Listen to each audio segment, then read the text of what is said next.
রাজশাহীর নন্দনগাছি রেল স্টেশনে আন্তনগর ট্রেন থামানোর দাবিতে সকালে 2 ঘন্টা রেলপথ আটকে বিক্ষোভের পর অবরোধ তুলে নিয়েছে স্থানীয়রা। এ সময় যাত্রী নিয়ে আটকা পড়ে সিল্ক সিটি সহ 3টি ট্রেন।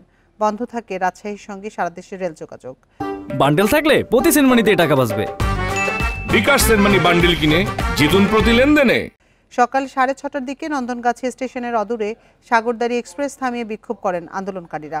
তারা স্টেশন সংস্কার ও আন্তনগর ট্রেন থামানোর দাবি সম্পর্কিত বিভিন্ন ব্যানার ও ফেস্টুন তুলে ধরেন। দাবির মধ্যে ছিল silk city express, Sagardari express, Barendra express ও ঢালারচর এক্সপ্রেস ট্রেনের যাত্রাবিরতি এবং স্টেশনের সংস্কার। 1929 সালে নিমপাড়া ইউনিয়নের বরকতপুর এলাকায় নন্দনগাছি স্টেশনটি স্থাপন হয়। বর্তমানে এখানে শুধু পোর্টারম্যান পদে একজন কর্মরত আছেন। এই স্টেশনে শুধু 2টি লোকাল ট্রেন থামে।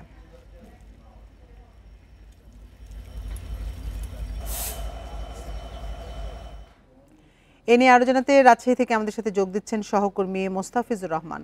মোস্তাফিজ, এই যে 3 ঘন্টা রেল চলাচল, 2 ঘন্টা রেলপথ অবরোধ ছিল, এতে করে কয়টি ট্রেনের শিডিউল বিপর্যয় হয়েছে?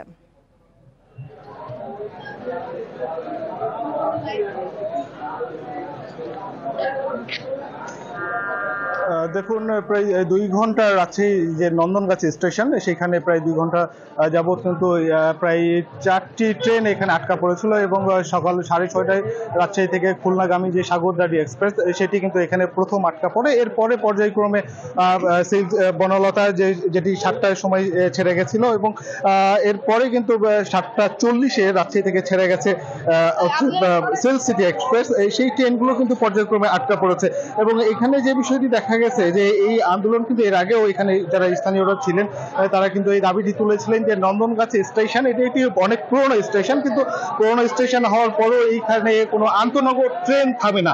মূলত এই দাবিতেই কিন্তু এখানে যারা ছিলেন, স্থানীয় যারা আছেন, তারা স্বতঃস্ফূর্তভাবে কিন্তু এখানে রেল লাইন অবরোধ করেন এবং এখানে তাদের যে দাবিটি ছিল, যে তারা বলছিলেন একটি কথা, যে তাদের দাবি আদায় না হওয়া পর্যন্ত, অর্থাৎ এখানে আন্তনগর ট্রেন থামানোর যে দাবি, সেই দাবি পূরণ না হওয়া পর্যন্ত তারা এখান থেকে উঠবেন না। এবং এখানে কিন্তু তারা রেল লাইনে ব্লক করে রেল লাইনের উপরে কিন্তু এখানে স্থানীয়রা অবস্থান করেছিলেন এবং 2 ঘন্টা পরে এরপরে স্থানীয় নেতা, তারা এখানে রাজনৈতিক নেতা যারা আছেন তারা আসেন তাদের হস্তক্ষেপে এবং তারা তারা যেটি বলছিলেন, এখানে যে রেলের ঊর্ধ্বতন কর্তৃপক্ষের সঙ্গে তাদের আলাপ করেছে এবং তারা সেই সাথে একটি আলটিমেটামও দিয়েছে যে আগামী 16 তারিখে তাদের সাথে রেল কর্মকর্তাদের সঙ্গে এখানকার যারা স্থানীয় রাজনৈতিক নেতারা রয়েছেন তারা বসবেন এবং সেই সময়, সেই 16 তারিখে যদি আলোচনা ফলপ্রসূ না হয়ে থাকে, তাহলে তারা 19 অথবা 20 তারিখ থেকে পুনরায় তারা যে আন্দোলন, সেটি কিন্তু তারা চালিয়ে যাবেন। কিন্তু তাদের এই আন্দোলনের মাঝেও কিন্তু একটি যে